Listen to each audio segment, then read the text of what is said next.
In the sky, there are mysteries. Pilots call them anomalies. Investigators call them outliers. But the world calls them something else: disappearances. And there is one disappearance so massive, so incomprehensible, that even today, with satellites scanning every ocean, militaries tracking every object in the sky, and aircraft designed to broadcast their identity every second, nobody can say what happened. March 8, 2014. Malaysia Airlines flight MH370 prepares for a routine flight to Beijing. Clear skies, full fuel, 239 passengers. No warnings, no threats. Not a single person stepping onto that aircraft knew that once those doors closed, they would never be seen again. The Boeing 777 lifted off just after midnight. Normal climb, normal radio communication, nothing unusual at all. At 1:19 a.m., the cockpit sent its final transmission. A calm voice said, "Good night, Malaysian 370. It sounded like the end of a quiet, ordinary night shift, but it wasn't. 2 minutes later, without turbulence, without an emergency, without warning, the aircraft vanished from civilian radar. Not because of technical failure, but because its transponder was manually switched off. Someone inside the cockpit silenced the plane. Then something even more terrifying happened. Instead of continuing toward Beijing, MH370 banked left, hard, deliberate, like someone who knew exactly what they were doing. The plane returned across Malaysia's airspace, flying dark, silent, invisible to commercial tracking systems. Most people don't know this part. The plane flew directly between military radar sites, in what experts called the only corridor where you could go unnoticed. Whoever was flying the aircraft knew the map of the sky. For nearly an hour, MH370 traveled over land without a single interception. Then the aircraft turned again toward the Indian Ocean. Hours passed, and the world didn't know it had lost a plane. When Beijing reported that MH370 hadn't arrived, the initial search focused in the wrong ocean, thousands of miles away. Precious time was lost. But then came the discovery that changed everything. The plane didn't crash after takeoff. It flew for almost 7 more hours. This was not a plane that suffered sudden failure. This was a plane that was taken somewhere. And this raised a new wave of fear. If MH370 was gliding toward the Indian Ocean all along, why didn't the pilots radio for help? Why didn't anyone call from the cabin? Why didn't the satellite phone activate? The simplest explanation is the most chilling. Everyone on board may have been incapacitated. No one knows. When the world believed they were finally getting close to an answer, everything collapsed again. The largest aviation search in human history found nothing.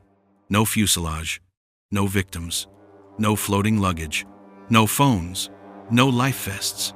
It was as if the Indian Ocean swallowed a Boeing 777 whole. Then came the debris. A wing flaperon washed up on a beach years later, thousands of miles from the search area. Then more fragments appeared, but always alone, always far apart, always without any sign of the people who should have been inside. If MH370 hit the water with enough force to kill everyone instantly, the debris should have been everywhere. If it ditched gently, passengers should have escaped. Luggage should have floated. Bodies should have surfaced. But none of that happened. It makes one theory hard to ignore. Perhaps the plane didn't crash the way we were told. And that's when the world stopped asking where the plane was and started asking who was on the plane. Because with 239 passengers, there were red flags. 2 Iranian men boarded using stolen passports, coordinated false identities. Authorities explained it away, but asylum seekers don't fly into Beijing with counterfeit European documents. Then came the most explosive discovery, one almost never discussed by mainstream media. Among the passengers were 20 engineers from Freescale Semiconductor, a company deeply involved in advanced military radar cloaking technology. 4 of them were named on a patent related to stealth systems. When one patent holder dies, ownership splits among the survivors. When 4 die, one person becomes the sole owner. The remaining owner did not board MH370. Coincidence? Or motivation? Then there was the secret cargo. Malaysian officials confirmed that MH370 was transporting a classified shipment, the nature of which has never been publicly disclosed. The original manifest was edited twice. And finally, the most disturbing detail of all. During the period when the aircraft was officially missing, a passenger's cell phone connected to a tower. A connection signal does not lie. To connect, a phone must be above water within range of a tower. So where was the plane when that connection occurred? Why has the data never been released in full? There are only two answers. Either the plane didn't crash when they claimed it did, or it didn't crash, but there was something else, something that investigators eventually admitted quietly, without publicity. Several passengers and crew had shown unusual behavior before boarding the flight. One engineer canceled his original travel plan, then rebooked MH370 at the last minute without explanation. A businessman purchased his seat in cash, despite having no luggage and no hotel booked in Beijing. A young traveler messaged her roommate that she had a bad feeling, but didn't want to miss her chance to travel. Individually, these details seem harmless. Together, they look like the beginning of a pattern. Then came the families. They weren't just waiting for a phone call, they were receiving them. For weeks after the disappearance, relatives reported that when they called the phones of missing passengers, the phones didn't go straight to voicemail. They rang. Phones don't ring underwater. They don't ring inside a broken aircraft. They don't ring after impact. Authorities dismissed it as network anomalies.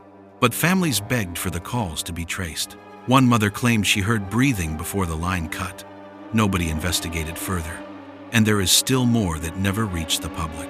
Countries along the flight path, Malaysia, Thailand, Indonesia, India, and Australia, all have classified military radar logs of the exact night MH370 disappeared. Not one of them has released the full data. Why? Every time investigators got close to an answer, access was blocked. Satellite corporations withheld higher resolution images. Military radar timelines were delivered with minutes missing. The search area was changed. This wasn't the result of not enough information. It was the result of too much information and someone restricting it. Information that, for whatever reason, the world is not meant to know. Because if this was an accident, we would know. If it was a crime, someone would talk. If it was terrorism, someone would take credit. But MH370 has no wreckage that explains the crash.